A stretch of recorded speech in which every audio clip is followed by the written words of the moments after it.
God's test to strengthen our faith. Main scripture. Psalms chapter 26 verses 1 to 2. Of David, vindicate me, O Lord, for I have led a blameless life. I have trusted in the Lord without wavering. Test me, O Lord, and try me. Examine my heart and my mind.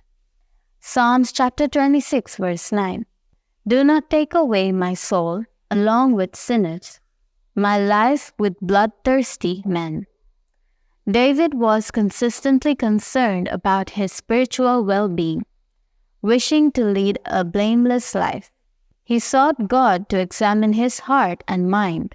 Psalms chapter 26 verses 1 to 2. He wished for his faith to deepen through God's tests and trials.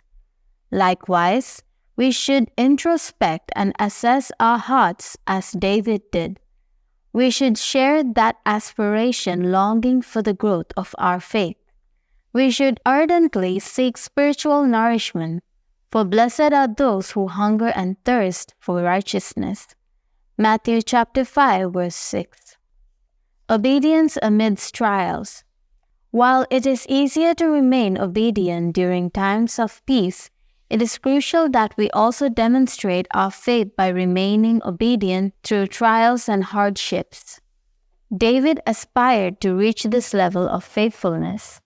Thus, he implored God to test him, to see if his faith was robust enough to remain obedient even in the face of adversity. God tests and humbles us. Deuteronomy chapter 8 verse 2.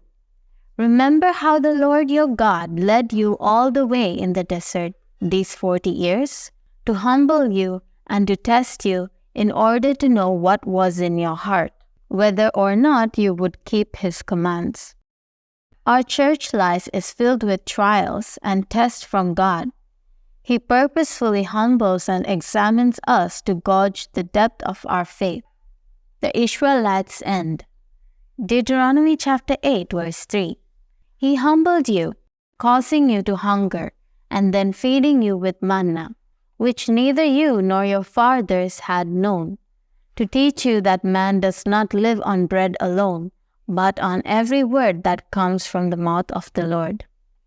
No nation has experienced God's grace more profoundly than the Israelites. For 40 years in the desert, they were miraculously sustained with manna that descended from heaven. How could this have been possible? Yet, in spite of this deep experience, many of the Israelites were scattered throughout the desert because of their sin, disobedience, and unbelief. Hebrews chapter 3 verses 16 to 19. The purpose of God's trials.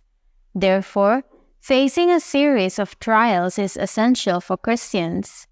These challenges are God's way of testing us, aimed at nurturing our faith to reach a higher level. James chapter 1 verse 12. Blessed is the man who perseveres under trial, because when he has stood the test, he will receive the crown of life that God has promised to those who love Him. Through these trials, we are taught to uphold our faith of obedience even amidst hardships. Psalms chapter 26 verse 9. Do not take away my soul along with sinners, my life with bloodthirsty men. David earnestly pleaded with God out of concern for his soul. His faith was that of the blessed. Conclusion. When God tests and humbles us, we must examine our hearts.